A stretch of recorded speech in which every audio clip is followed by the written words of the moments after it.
Welcome back, everybody. Welcome back to Post-Episode Issues, Vikings, Season 3, Episode 2, The Wanderer.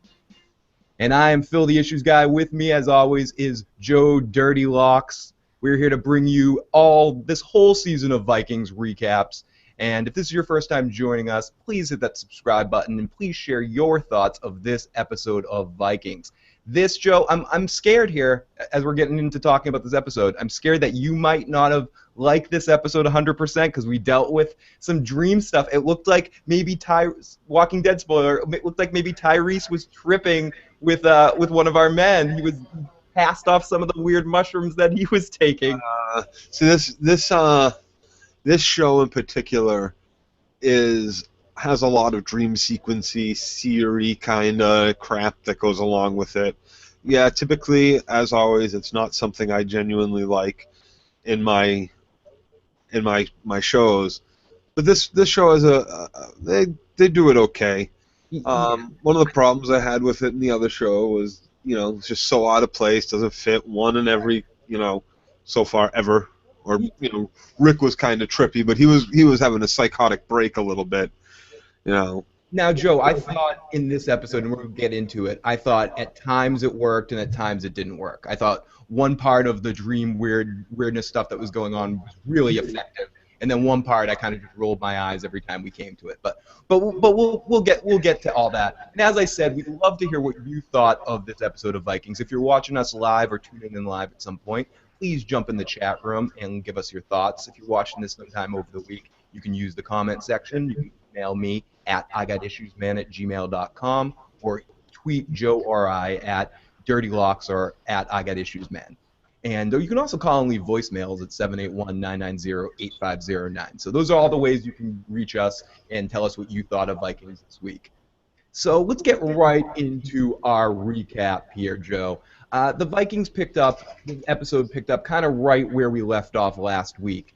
Ragnar's army had just finished off the princess, finished fighting for the princess and killing her uncle Britwolt and getting back her territory.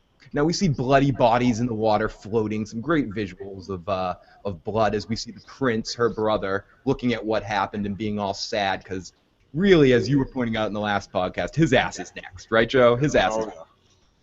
Oh, yeah. Now, Ragnar and Rollo talked to that guy Tornstein that we talked about, and how he's not hungry, and for the first time, and he's looking for the very first time in his life, he's not hungry. And Rollo kind of feeling bad. Did Rollo give him tripping drugs? Yeah, he gave him mushrooms. He gave him mushrooms, okay. And Ragnar sat down with him. He says, at least right before he gets up and leaves, he says, sleep with Freya tonight. And then Rollo feeds him a fucking fistful of mushrooms. Or a mushroom, anyway. So it was like trip out. It was like you're going to die anyway. Trip out and have some fun, then die. He gave him milk of the poppy, basically? Yeah, Rollo. No, you gave him mushrooms. He didn't give him no milk of the poppy. Mushrooms does not kill the fucking pain. Mushrooms makes you put your fingers in the wound and go, what's going on in here, man? Oh, is that my tent? Look, it moves. Damn it, it moves. It would make you do something stupid, not like you would do that, like roll around and to go float in salt water with the wounds he has or something like that. Not that he would do that. Well, that actually seemed like a good idea to me. Well, there's still go wash off some things. Like the salt stuff, but then there's also other creatures. But this is like that's true too. I like what Katie said too. Rollo is sitting there the whole time, and he's just one after the other chewing on mushrooms like it's nothing. And I'm sorry, maybe these are different kind of mushrooms. I mean, there are plenty of different kinds, but those things taste like shit. Those are probably fresh picked. Those are fresh picked, like juicy fucking. I can only imagine what those taste. Those aren't like garden mushrooms that you throw in your salad or shiitake, portobello, friggin' like nice mushrooms from the grocery store. These are nasty ass fucking tripping out mushrooms that just do not taste nice whatsoever. Yeah, if portobello is code word for cow shit, then I think we're on to something. My glands are salivating thinking about them right now. Like, wash the mouth out. Oh, yeah. That being said, without too much information about my past life, I have been around some individuals in my youth when I didn't obey every law that I've seen eat mushrooms like that, and it's pretty disgusting. It's Yeah. No, I have eaten mushrooms like that. I'll say, come right out and say it. Long time ago. But it's not like there was Rolo. He was just popping them in. He was fine with it. No, Eating I don't want to say anyone's name, Joe, but there's a friend of ours that we grew up with, an older friend of Didn't ours taste it, really? named Tax. We're gonna say his name rhymes with Tax. I don't know, whatever that. Yeah. And The tax man. Yeah, he was the hockey playing tax man. And I saw him do something very similar to that for about 20 minutes straight. Just go, Ugh, wow. Yeah. disgusting. So now on to our drunk princess, which she rants to Ragnar that she's happy her uncle's dead, but still doesn't really believe he's dead, and she needs his head. Well, that all rhymes really well. And Ragnar asks her why she hated her uncle, and she reveals a little bit more about herself. I want to take back some of the things I might have said about her. She says that her uncle and her brother used to like take turns raping her, and they'd bring other people that would want the honor of having sex with the child. And she gets really into it and kind of really emotional about everything that her uncle and her brother did to her. And so he Yeah, called. I was. Did you buy it though? Did you buy it? Like I didn't necessarily buy it till she started stabbing him. I was just about to say, Joe, you took the words right out of my But mouth. I wasn't necessarily buying it. It sounded to me like it was like a sympathy play kind of thing. There's But who knows? There's a very interesting point that got brought up, and I can't remember if this got talked about last season when the advisors are trying to get her brother to run away. She turns to one of them or one of them says to her, she killed your other brother too. Do we know that already? Yeah, I think we did. I think we knew that she had other brothers. That she killed? There was already some more. I'm sure they've talked about something like that already. I didn't know if that was a reveal that she's just some psychopath and we don't know it yet. I think she is just some psychopath. Not just. Not just. And I think She's a psychopath Egbert in the knows it. history. I think Egbert knows it, and I think Egbert's taking advantage of it. And I think once she does what she needs to do, he'll off her somehow. Do you think that's the case, or do you think it's more the case that he's running a game on Ragnar by making him get wrapped up with this girl? Oh, that too. He's also taking out a lot of Ragnar's troops. Yeah. He's now at this point Egbert's got two different groups of Vikings. They're separated. One's at war with two, pretty good sized armies, although they routed one and sent the other one fleeing. Yeah, we'll talk about that in a second. There's and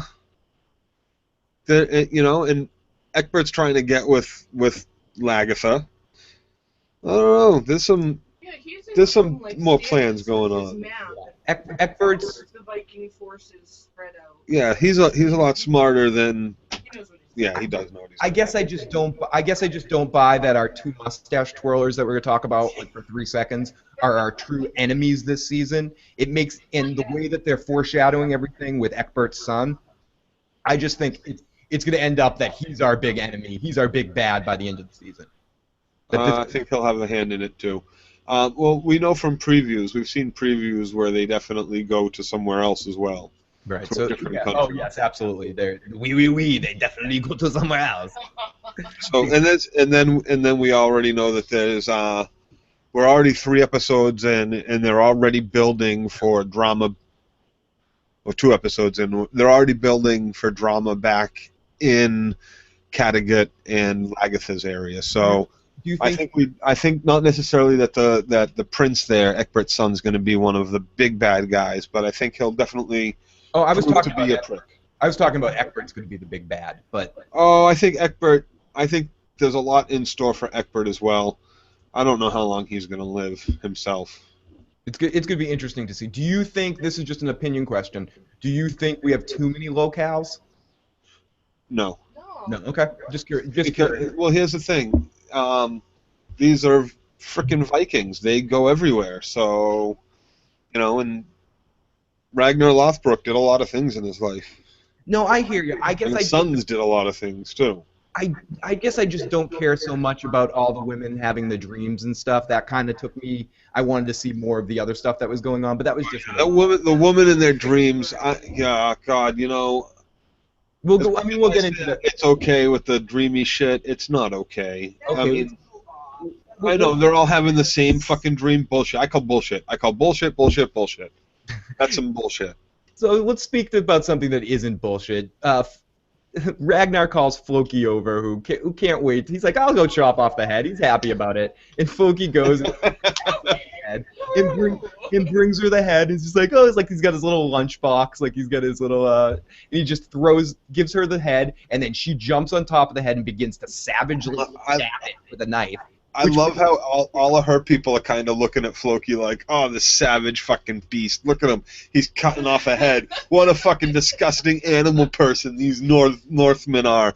Ugh. And then he drops it at the frickin' queen's feet, and she just starts stabbing it in the face. I thought it was interesting, though, they didn't show their people's faces then going, oh, we're the same. Instead, they decided to focus on Floki laughing. And just loving it. He thought it was great. Oh yeah, she's his dream woman right there. Everything's not too happy with her. I gotta say, I love Floki. I love the actor that's playing the character. I love the character. He does a great job. The only problem I have with Floki is his name and just how he embodies that of Loki. It's very tongue-in-cheek, and it kind of, I don't know, it underestimates the intelligence of the audience a little bit, you know. They didn't have to make it that obvious that he was the embodiment of Loki's spirit. I think they're taking advantage of the success of the Marvel films and how well, quote-unquote... And that's another reason why I'm kind of like, you know, I just wish they didn't necessarily need to do that. It's the History Channel. They could have had more integrity, right. And there were people with the name, I'm sure, lots of them, just like Odin's people and half Thor, and they still carry these fucking names. I think they are, because he isn't completely like Loki. He has a real sense of honor to the people he believes in. Correct. Where Loki doesn't.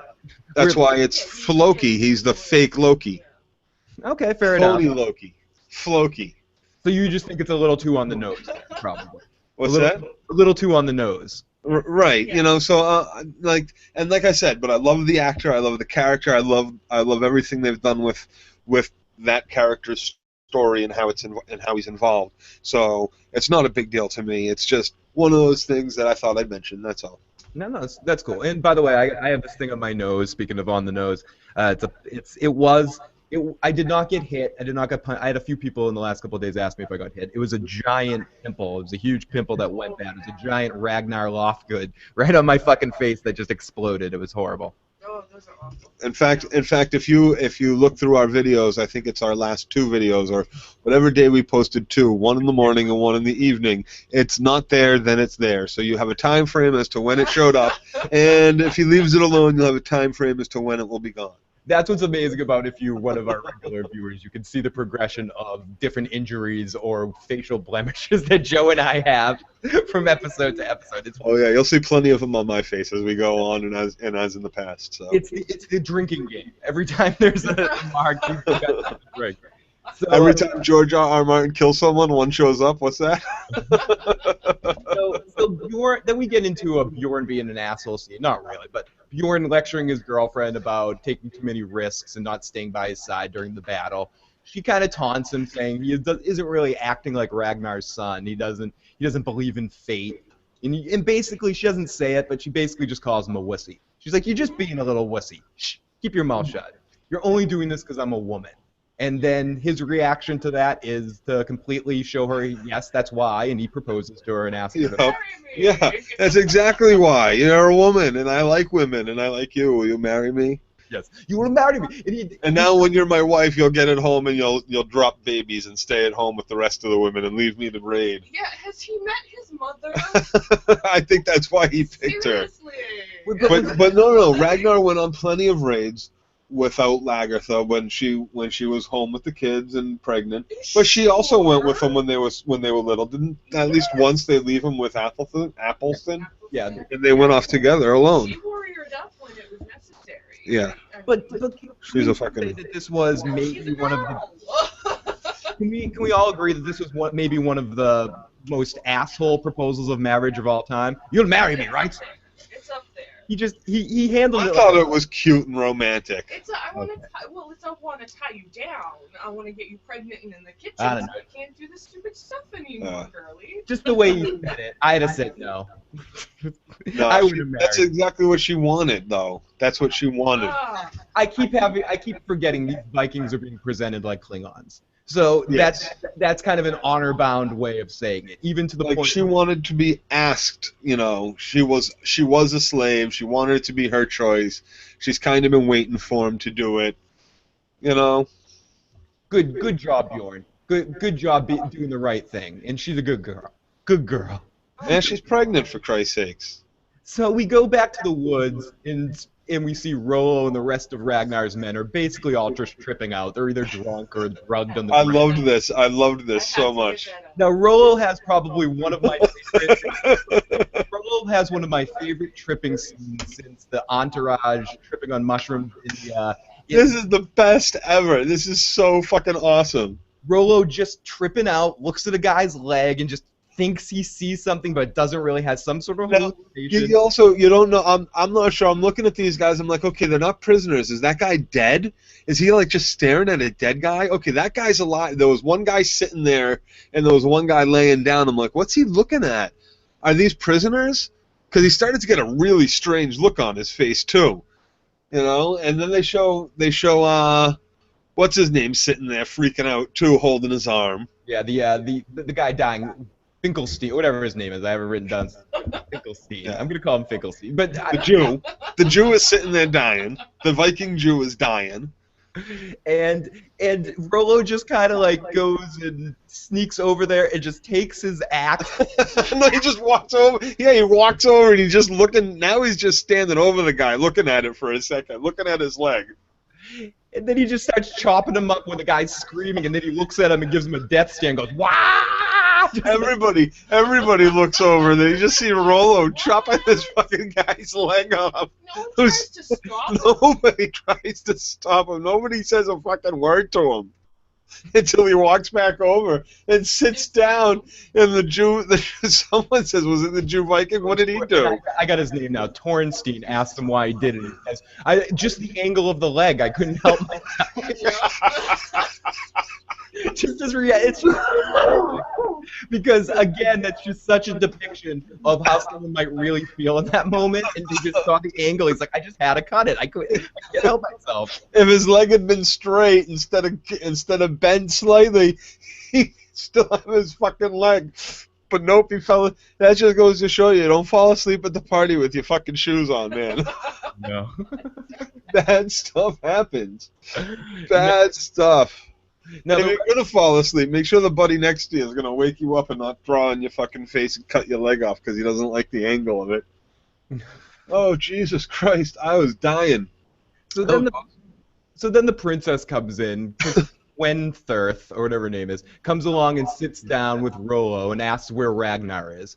And he just kind of like, she goes, "Oh, you don't really understand what I'm saying." And Rollo just goes and grabs her boob and just starts squeezing her, which she's okay with. But then he starts to try to kiss her and get some more, and she screams, "No!" and slaps him and goes, "You understand that?" And then it was very funny as Rollo turns to Tornstein, kind of like Drogo, talking to Danny, and just goes, "Ha ha ha, no." Yeah, and he's still eating, the mushrooms. He's still munching on the mushrooms in the bowl. Like he sits back down, picks the bowl up, and he starts eating more. And he hands them over to Torstein. He tells him no like a Yeah. dog. No. He understands that, and he looks at Torstein. He's like, "No," and he jokes about it with him for a second. Puts the mushrooms down. So we flash over after this. A great scene. Everything with. I got to say right off the bat, I wanted to say this at the beginning, but I didn't, and I think it's important to point out in this episode. Ragnar is such a huge part of the show, and I think for me, especially in the first season, when he's in a scene, it's amazing. And this episode was kind of low on Ragnar. He was only here and there in the episode, and I thought just Rollo and Floki and some of the Wessex and English, whatever you want to call them, those people kind of carried this episode in a really awesome way. Yep. And because Ragnar was just barely a part of this episode, he was kind of just a walking around. He had a few moments, but this was like Rollo stole this episode. He was fucking hilarious in this episode. They do that with Ragnar, though. He becomes that quiet observer. Yeah, absolutely, They do Katie. that a lot with him in like part of his plotting. Yeah, and with that they give, like Katie always says too, he gives good face, so they always kind of focus in on his face, his eyes, his piercing blue frickin' eyes, Scary looking. gray or whatever the hell they are, grayish, bluish, cold ice. You're as cold as ice. There you go. Wait. Yeah, no, it's really well. They do that a lot, and everybody else steps up and does their job. And when the only times I'm not thrilled about scenes that don't have solely Ragnar in it is when it's those frickin' women dreaming about their periods being in alignment. Chauvinist, misogynist. I think that's kind of cool though. Not that scene. I think it's kind of cool that when women hang out, they get their periods at the same time. I think that's that's a neat biological thing. It's a real neat human thing. Anyways, let's continue. So Lagertha is sitting in Wessex with King Ecbert, and Athelstan is there as well, translating for them. Now he confesses to Lagertha that the farmland that they're using was originally stolen from the Saxons, and Lagertha is concerned that they'll try to take the land back and be hostile to her people. Now, Ecbert personally guarantees, whatever the fuck that's worth, their safety and their security. And she thanks them from the bottom of her heart, and she reminisces that it's always been her and Ragnar's dream to find land for their people and live on peacefully. Which Ecbert kind of just immediately, I keep wanting to call him Admiral Ecbert, makes the pass at Lagertha, because this is all a trap, and kind of just asks if she's a free woman, if she's available, are you taken, baby? Yep, he comes straight out and says it. Yeah. Like he hasn't been obvious about it up until here. Oh, yeah, he has. So then we go to one of my favorite scenes of the episode. We go to Quenthirth's brother and the troops who are on the other side of the lake and still haven't fought Ragnar's men. Ragnar and his troops basically chopped off all the lords of their group's heads and put their heads around the mast of the lead ship. And his Britwolf and his men's boats, like, to the masks, heading across the foggy water. And this visual was probably one of the greatest visuals of not just this show, of just symbolized Viking to me. Seeing those ships come through the fog from the visual of them coming straight forward, which I just thought such a kick-ass visual. With Ragnar's face next to all the heads dangling. Like, yeah. Smiling with his head to the side, it was just to me that symbolizes Vikings, in one picture. You could just scream. Yeah, and everybody just took off running, shitting their pants, running. Yeah, those who weren't dead deer in the headlights, standing there like the prince himself was. Like, what the fuck is that? Like, yeah, and that's what happened. These were feared dragons in the coming out of the mist. Now the prince's name is Buggard. I think I picked it up. His name is Buggard, and Buggard is waiting at the docks, and you can hear the princess's voice come through the wind. Wait, but he doesn't listen. They just keep coming, and he goes towards the water, and he goes, "Wait, that's my sister." And one of his men comes over and goes, "She's upset. She already killed one of your brothers. She'll kill you too." And he says, "But I love her." But then he goes anyway. He goes with his guards, and they kind of take off, and they run away. Yeah. So then we go to the scene with Tornstein wailing, kind of walking through the water with music telling us he's dying or something. We have like very stereotypical Norris, this is what Bjork was doing. Like Bjork was like singing this song right here, and she as he's going floating in the water, soaking his wounds, which we talked about this earlier, and you can just tell he's in such pain. This scene was like watching Requiem for a Dream for me. For whatever reason, this scene was so hard to watch. I got like physically a little like, I don't want to watch this right now. Yeah. Ren Redwood's in the chat room and wants to point out that the translation between Lagertha and Egbert is getting old with Appleton. I so agree, and they can stop letting him show off his being able to speak the Viking tongue now and letting everybody start speaking English again. Getting into Battlefield Earth points at this point where we're like just seeing the two, and when I'm talking about not the movie itself, but just the way that they do the language thing. We get it now. Can we just fast forward to when she understands? And I think that's time to do the 13th Warrior thing and make everybody understand it by now. To go Star Trek, they need to get the universal translator. Yep. Sorry. Nice. love you, Leonard Nimoy. That's for you. So meanwhile in Wessex, we go back to Lagertha, and she again is in talks with the priest how the men are using. Or she's talking to the priest about how what are the men saying, and they're saying they're using equipment that their grandfathers did. So Egbert and Lagertha arrive at the farmland, and he kind of gives her. This is the scene where he gives her a handful of dirt and says it's his gift to her. And she totally gets, oh my gosh, this is more precious to me than jewels. Yeah. Okay, Joe. I don't want to talk about this long. Ugh. Excuse me, but let's get to it. Helga, Asslog, and this is the first time I actually was watching this on with subtitles on. So I always thought, and this is my ears, and maybe I'm deaf, I play a lot of loud music. I always thought her name was Ziggy with a Z. It's Siggy with an S. Siggy, yeah. Yeah. I always thought it was Z with a Ziggy, just because I thought I watched too much Quantum Leap in my life. So I'm like, oh, Ziggy says our percentages of getting out of this podcast alive are. So I always have that in the back of my mind. It all comes back to Star Trek. Star Trek or Quantum Leap. So they all realize that they're having this. I'm totally gonna yada this.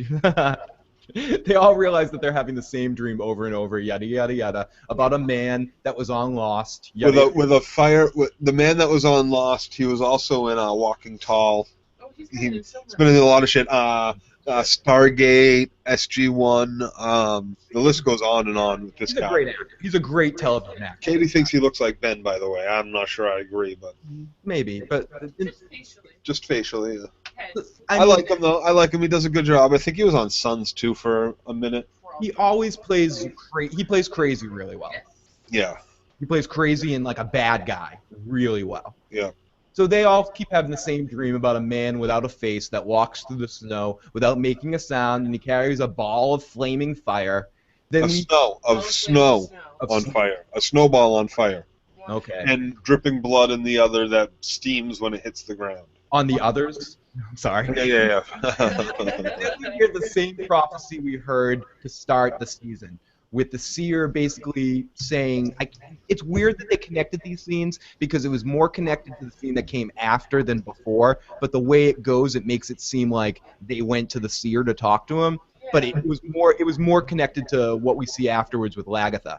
So we see the prophecy that the seer gave Lagertha one more time, that we heard at the beginning, that someone will strike her with a blade, a trickster will hit her with a blade, she'll be like a virgin again, so whatever it was. So then we see her and her people moving into a house in the new village that they're setting up. And this is an interesting scene where Egbert asks Athelstan to say a blessing on the house. So he's praying, doing the Jesus blessing over the house. And then one of Lagertha's men comes and puts a symbol of, an Odin, yes, I'm sorry, thank you. An Odin statue in there as well. And it gets awkward. It gets awkward quick. It's an awkward moment. So then we cut really back for a second to see our villains twirling their mustache back home. Unbeknownst to Lagertha, we hear a voiceover about how Kalf and Einar have taken over everything and made Calf. And see, I want to be like yada yada yada with this too, because Katie was talking about this earlier with me. Done. And here's the thing: all the warriors just left with Lagertha to go conquer new lands, farm new lands, bring back some bounty and all this shit. They're going to get back. They're going to bring back riches. They're going to bring back grains. They're going to bring back all sorts of awesome shit. And the people in the village are going to not be with the warriors who just got back and made them all. It's not going to go well for them. And in my mind, from what I can see, all the best warriors have just left with Lagertha. The best farmers left with him. Those typically were your best warriors. Like, this is not a rebellion that I see taking a real strong foothold. Even if it comes down to a contest, like between her and Challenger. Yeah, she's going to kill him. Earl. Right, she's going to absolutely just destroy him. Oh, You know? awesome. I want to catch up with some of the comments. Awesome. Ghetto Toad's going to change the name to Toad Dirty Fro in respect to Joe. Oh, nice. We will definitely we'll try to set reminders for the Game of Thrones when we're getting ready to do that. We may, in fact, be doing that tomorrow, so just to kind of give you a heads up. The translation between, yeah, it's getting kind of old. I'm just catching up. I thought at first they were eating shrooms in that bowl, but they were laughing and appeared to be tripping. Yes, they were. They were definitely. Sure it wasn't a cow pie. Yeah, it could have been a cow pie. So yeah, so back in this scene, I thought the most interesting part of the scene that we have with those two idiots. But Joe, I agree with you. I'm sorry, just to get back to that. No. It was I think what Ren's commenting about was what the king gave to Lagertha. I think it was a cow pie. I don't think it was just dirt. I think it looked like it was in the middle of the road. It looked like a different color than everything else that was around it. I think it was a pile of horse shit he handed her. Oh. And it was to smell and say, like, oh, look, it's going to be good soil. The horses are even eating good. And, like, this is manure. This is the fresh smell of the earth. I think Ren's right about that. But Joe, to get back on your point, these people are just dumbasses. They're like those people at the party. Like, this is the biggest idiotic mob of people I've ever met in my life. What do they really think Ragnar and Lagertha are going to do? Lagertha are going to do to them? Like, they're just stupid and no respect, no honor for everything that they've brought them. It's ridiculous to me that the people in the town would go along with. And the town just backed her. They all geared up, mounted a revolution behind Ragnar to overthrow the frickin' King Horik. Remember, they showed up to save his ass, and now they're on the mission across they're in the pocket of the fucking king. Like, to give all that up is not a smart move, and that's what the guy's talking about too. And I think in a later scene, so we can yada through it later. He's saying, you know, like, I want everything that Ragnar has. I don't just want to be king. I want to be famous. I want everybody to know my name and all this fucking bullshit. Sing songs about me, and his ego is fucking off the chart. Like, and so he's gonna try to make a move for the king with the entire raiding party, the entire army, military, yeah, with all the drunken old men and pregnant women watching their children back home. Like, you remember, this is how he almost lost Kattegat in the first place, Ragnar, because all of his men were off raiding. But when they came back, there certainly was hell to pay. Now, was the only reason they all followed him because he made that joke that was kind of funny about how I have something in my pants except for a what's he say, goat's beard? Yeah. I mean, She's a girl.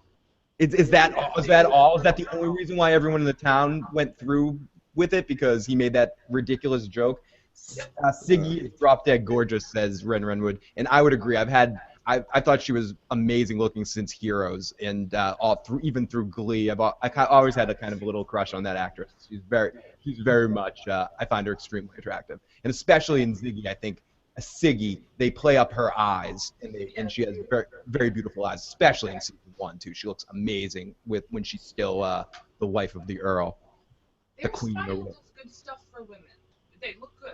I think. Yeah, absolutely, Katie. Absolutely. So let's forget these assholes. So back to Lagertha and Egbert and Athelstan talking about the king says that they should stay with them for a few days, and she agrees.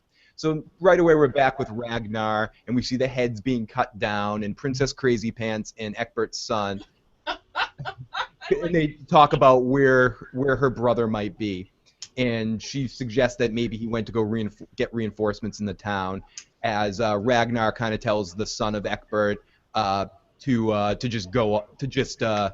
go find out whatever he can to go take care of this himself. Which Princess Crazy Pants asks Ragnar, why aren't you going? Which Ragnar doesn't really respond because he doesn't have many lines today, and he just gives them, what do you call it, Katie? The eyes, He gives good face. gives her the good face, and then walks off. He does. He gives good face. He does give good face. That's why he doesn't have to talk like much. Chris B says they always live their. He doesn't. He is a model turned actor, so it does make sense. Yeah, It's exactly. Not even the pretty, like beyond the Beyond the pretty. No, he does. He can. What he has is he has the ability, and I'm sure it shows in his modeling pictures too. Is all right. Give me Yeah. sexually frustrated. Okay, give me angry. Give me all right. Now you're happy. Now you're happy. You keep going with happy. Now you're in little Princess Pony pants. You're a bad girl. Bad girl. You know? Chris B says, welcome, Chris B. Welcome back. They always leave their village weak by taking their best warriors on raiders. You think they'd learn their lesson by now? Yeah. You think so, Chris, but no. No. Because, no. We need drama. Right. So we're back. So he's cutting the heads down, and then we go to dinner, talking about how Ragnar must have everything under Egbert and his son. I mean, Egbert, his daughter-in-law, the priest, and Lagertha are having dinner, and talking about how Ragnar must have everything under control, and the daughter, her name is, I have it written down below, but Jane is her daughter's name. Whatever. Something like that. She says that she's been obsessed with the pagan ways, and ever since she's heard about these people, she just wants to know more and more and more. And this scene's really about Athelstan. Is that his daughter? I thought that was his wife. No, it's his daughter-in-law. Daughter-in-law, okay. Married to her mother. And because she calls him father-in-law later in the episode. She's married. Has the dreams of Athelstan. Athelstan? Oh no, excuse me. She's married to his son. Yeah, okay. Oh, okay. She's married to his son. All right. So she's obsessed with the pagan ways and just wants to know more. Basically, again, this scene's about Athelstan admitting that he has love for Jesus and Odin, that they both exist to him. And it gets awkward. It gets a little awkward there at the table for Egbert and Lagertha because... Well, Lagertha wants to know what he's talking about. She doesn't understand. And she hears Odin's name over and over again. Right. Judith is her name, by the way. Princess Judith. Judith. But it does seem like you understand, and we talked a little about this last week, and I think this episode did a really great job. This was a good episode for the priest, where we got to see a lot of what he deals with. It got opened up in episode 1, and it's getting explored more in this episode. I'll be interesting to see where the arc of that goes with him this season, because he really is a man right down the middle. He believes in both. He has loyalties to both. I agree. For both. Yeah. Yeah, it's a love. Respect and love. Because as far as he's concerned, like all the things that he's witnessed, and he's had these hallucinations too, and about demons and all that shit, and then all the shit that he's seen, the traumas that he's been through, and the shit that he's gone through in both lands. You know, he can't help anything but believe in something, and he doesn't know what to believe in anymore. So rather than just abandon both, he embraces both to a respect. You know. So then we get more King Egbert trying to be a sugar daddy to Lagertha, and he gives her another gift, and stones are much easier to wear than earth. It's a package with a beautiful necklace inside. He takes her and does the let me touch your neck, give you the little neck rub while I attach you from behind guy. Wasn't it awesome how perfectly her new necklace matched her earrings? It was like they planned it, Joe, with like a costume department. It was like, I had this made to match the jewels I thought you might be wearing tonight. I even used the same type of stone for you, baby. Yeah, he's total fucking pimp daddy, right? Yeah, he's trying to sugar daddy her. He's like, here, have a pile of shit and have a nice rock, baby. He's like, come here, baby. I'm wearing my glasses and I'm gonna love you. He's trying to do all sorts of weird. Sorry, that was the first. I tried to grab a prop. It makes it crack too because she says earlier, she's like, oh yeah, better than any stones you could give me. When he hands her the pile of shit, and then now she says, he's like, oh, don't worry, you know, you'll be able to wear it. Stones are a lot easier to wear than what I gave you before. When he puts it on her neck. You know. Okay, so here we go. Siggy wakes up in the middle of the night having another goddamn nightmare about Freddy Krueger. And she meets with Helga and Aslog, and they had the same dream about Freddy with his bloody face and claw because he was slicing the girl one night and there was blood everywhere. Like Johnny Depp was like sprayed all over the ceiling, and it was a big clusterfuck. And Aslog tries to reason with the shaken women, trying to explain to them that it was just a dream. Freddy doesn't exist. So, so then we go to one of the brothers' men, Burgard. Aslog the Seer. And it's just a dream, really? Yeah, it's just a dream. So after this, it's just a dream that all three of us are having at the same exact nights, and Renwood. It's like they left a 12-year-old Joffrey in charge when they went off raiding. Yeah, exactly what they did. So we see one of the princes, or the bad brother's men, Burgard or whatever his name is, and the other prince, Eckbert's son, Eckbert Jr., surrounds him with all of his men. He goes, "Where you going?" He goes, "I'm not going anywhere." He goes, "Listen, just tell us where the guy is, and you'll be fine." And then we get into like a very cool, threatening, "I'm going to torture you" scene. Oh yeah, he's gonna bolt him up. He's gonna flay him. He's gonna go medieval on his ass. But the guy ends up telling him everything, and what's this guy do? He doesn't kill him. He helps him up, offers him food, drink, goes, "Come ride with me. I'm not one of these like the northern men. I'm not gonna kill you. I'm not gonna chop." He wasn't really gonna flay him. He was just either gonna burn out his eyeballs with a hot poker, or a hot pair of wrenches, or pull out a tooth with one of the wrenches. Not that I don't. Yeah, he gave him the choice. Not that I don't think he wouldn't have done it, but I think he was very much. It was almost a bluff. It was a semi-bluff. It was a semi-bluff. He wanted him to speak. He didn't want to hurt this guy. There was a lot of anticipation. Yeah. Anticipation of pain and torture, getting your eye poked out with what's right. And you can feel the heat off of that red hot poker near your eyeball. Like, yeah, please. Okay, I'll tell you. Yeah, big deal. So go kill the king. Let me live, please. But I thought it was cool that he ended up just inviting him to hang out and join his group at that point. Which led me to believe that he didn't really want to hurt him. Because he thinks of him as his kinsman. He thinks that my real enemy are these northern men, and we need as many people as we can get to kill them. I think that's what this prince thinks. Yeah, well, you're taking over a land. Ultimately, the soldier and this soldier's family is going to be what's left in the land, and they're either going to be happy or upset. But it's strategic, and this is his homeland. You don't want to just go burning everybody's fucking eyes out because you can. It's not nice. And then we get... It's not necessary. It's very impolite. English. Yeah, the English, it's so impolite. Now, speaking of some impolite, suppressed, sexual whatever, we get the scene with the Princess Judith and Athelstan. She needs a confession. She needs to talk to somebody. And you're the closest thing to a religious person that's in the room, so I need you to hear my confession. So he gets her. So they get in the confession booth after a little bit of hub-hubbing, and she confesses to him that she's had impure thoughts of someone besides her husband, of laying naked with a man, Joe. Oh my God! Yeah. And having sex with him. And Amen. Athelstan can't believe it, and I think he should have known well enough not to ask the question because he knew the answer already. He just wanted to go. Oh yeah, he's dealt with that before. He goes, who is it you're having those dreams about? And she goes, "You," and then just runs off. So cute. It was so cute. Yeah. I want him to be happy. I want this prince to die. That's going to get him killed. He's going to get crucified again. It didn't take the first time. He can handle it.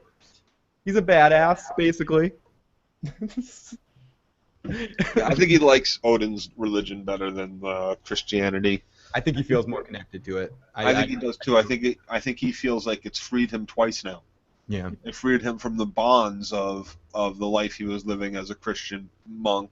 Plus, getting raped by priests probably most of his life. And no, I'm serious though. No, I know you are. I know you are. And it freed him from ignorance too, because he sees and all the things that he's witnessed, and having been then freed again from the crucifix himself by the Vikings, by Odin. And you have to figure that somewhere inside of him that he'll never forgive Christianity for crucifying him. That's going to be a real horrifying situation. Yeah, that's a rough one.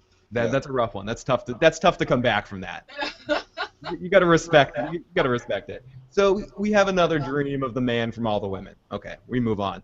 Ugh, Calf, God.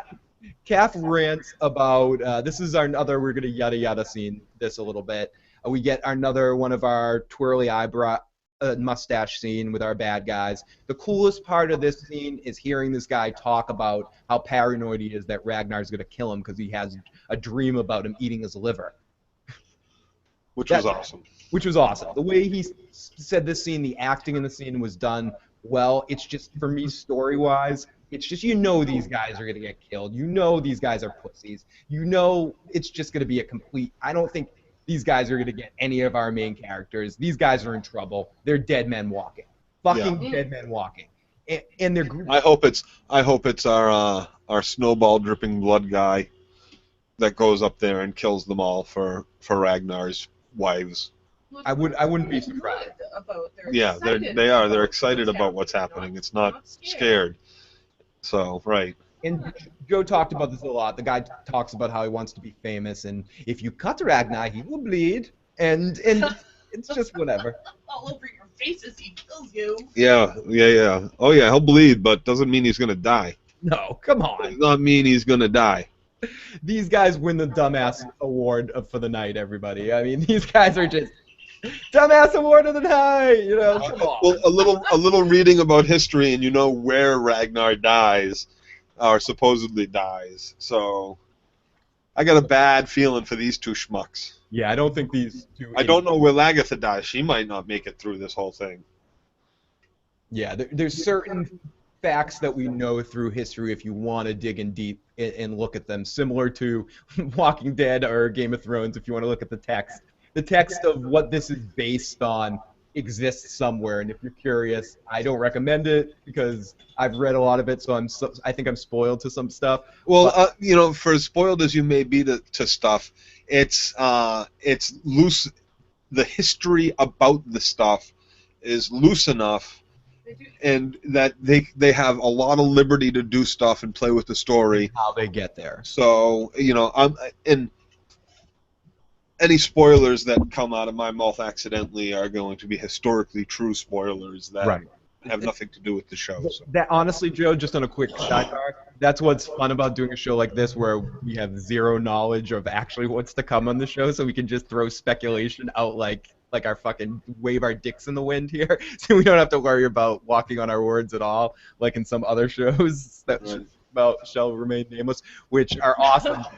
Sometimes you gotta bite your tongue a little bit, especially with doing the rewatches. So Torrenstein, we go to Torrenstein, and he's kind of delirious. He's all fucked up. The tripping drugs are kind of wearing off or peaking. It's kind of tough to tell. His arm is all wounded and infected, and it's just getting worse. He's watching the guys and girls play what seems to be quarters. Are they playing quarters? Yeah, they're playing Shilling. They're definitely playing a game. That's fucking quarters. They're playing quarters. And he's overlaying on the ground, and he calls out, "Fuck you guys!" And they go, "What, you think you can do better in this game than me?" And he goes, "No, not the stupid game.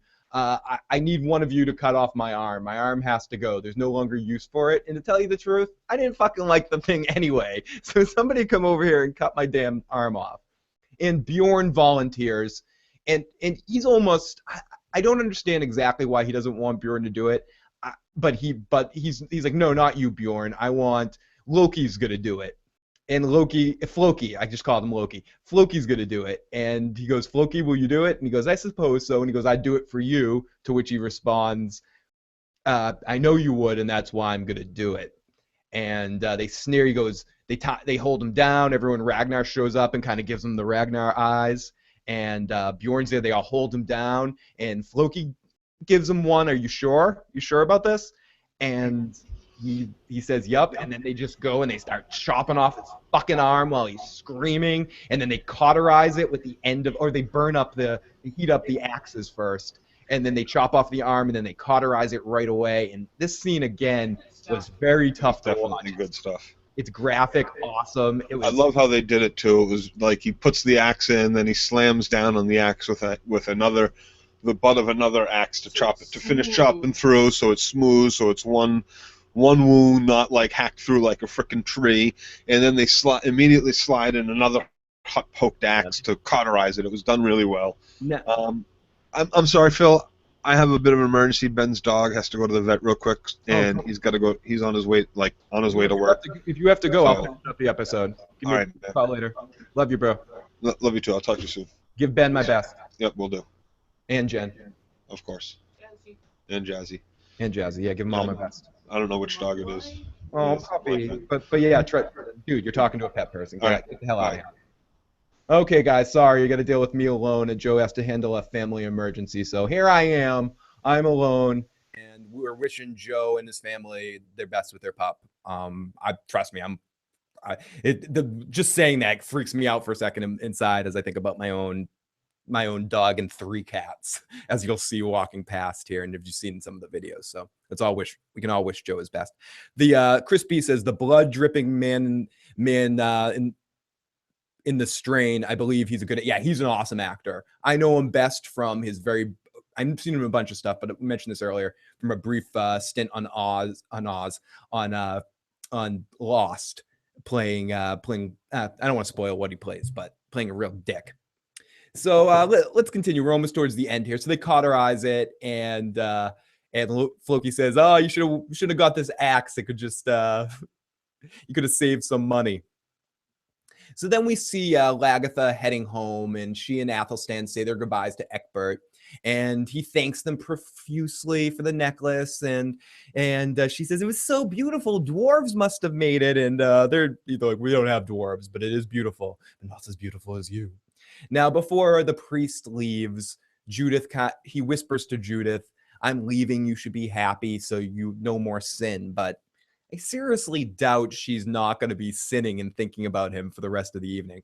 I think every night she's going to be dreaming of the priest. And I can bet my ass that this isn't the last we see of the two of them this season. They are doing it. It's happening. So we see Tornstein with no arm and Floki kind of watching him. It's really horrible. And his body, his skin color at that point is a really grayed out color. He just looks like he's lost so much blood. And I don't know.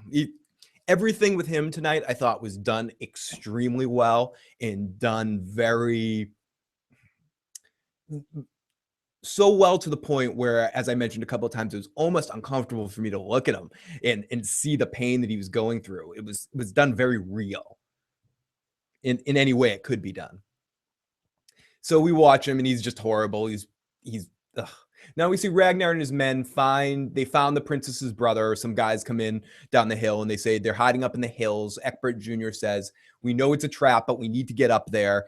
And Ragnar says to his men, "Well, they're trying to lead us away from the ocean. As we've learned many times, the Vikings gain their strength, or in their mind, they gain their strength from the water. So it seems like they're trying to lead them up into the hills." But Ragnar doesn't care. He says, "Prepare for battle. We're going to go anyway." So then we see Helga walking through the village, and she sees the man in black from her dreams. It looks like another dream. And he kind of approaches her and holds out the hands, which are dripping in blood, that fall into the snow and starts smoking, just like her dreams. She pleads with Helga to please help her. And I wrote in my notes, I know this actor. He was on Lost and many other things. He always plays crazy, and he will do anything type. Amazing actor, to sort of go in your point, Chris. And I don't know where this is going, but suddenly him being involved makes this story a little bit more interesting to me, because again, I just really love this actor, and I think he never gets enough time to do something on a show. Most of the time, in most of my appearances of seeing him, he is only there part-time, and he's on for a few seasons or for a few episodes here and there, and then he's gone. And he's an excellent actor, and I'd really love to see him play a major part of this season. So it's gonna be cool. So then we go back to Tornstein on the ground with all of his friends over him as Ragnar looks on. You can just tell he's gonna die, and they're just all looking on, trying to guide him into the afterlife to his feast with Odin greeting him. Now, meanwhile, miles away, Athelstan stumbles in the lodge. This fucked me up because I didn't know if this was a dream or not. And I watched it, I rewinded it, and I don't think it was a dream. Athelstan stumbles in the lodge and he holds his hands out to Lagertha, and they're dripping from blood from his hands, and he falls. And that's the end of the fucking episode. Ah! Oh my God, this episode towards the end had me hyped. I loved all of the things with Lagertha. I loved all of the things with the Vikings interacting with the people from Wessex. All that was awesome. And I feel like even the dream sequence stuff with the girls that I wasn't completely on board with came full circle and hit a home run at the end with that actor being involved. Just because I love him so much, I think he's going to do some really great things in the show, and I think that was leading to something cool. The only thing I didn't like, again, is the mustache twirling, would I say, temporary bad guys that we have for a few brief moment, or maybe meandering through the season. But I don't think these people pose any real threat. I could be wrong, and it could end up being something cool, but I don't particularly see it. So everybody, since we're done with the episode and Joe had to run because of a family situation, a good place to end. Now, Joe and I will be back definitely on Sunday and Monday for Walking Dead and Better Call Saul. We're going to try to figure out something for tomorrow, and as soon as we know an exact time period or a time frame, I'll post that tonight sometime on the video. So check back to the channel page, and you can see when we're going to do Game of Thrones episode 3, Lord Snow, which we both have watched. I need to organize my notes a little bit for it, and we'll be ready to go. In fact, right after this, I'm going to go in the other room and watch Game of Thrones. Oh, poor me! My life's so horrible? I have to get off the air from talking to you nice folks and go watch Game of Thrones. What the fuck? Ugh, shit. Things suck, don't they? But anyways, folks, thank you so much. If you made it this far and it's your first time, please hit that subscribe button. If you have any comments on this episode of Vikings, we'd love to hear it in the comment section below. If you have any questions and want to reach me for any reason, you can email me at igotissuesman@gmail.com. You can also add me on Twitter at igotissuesman. Find me on Facebook, The Issues Guy. There's a YouTube community or a Google Plus community. I've never really used Google Plus stuff, and I created a little community which as many people as we can get that like the show can join that. You can find them in the description below. Then I can add you guys all to events when I do episodes, so they're set up as kind of reminders. But for some reason, I can't do it as a whole circle because you can only have a certain amount of people. It's all fucked up shit. I love you, Google. Don't do anything bad to me. But guys, thank you so much for watching, and we will be back.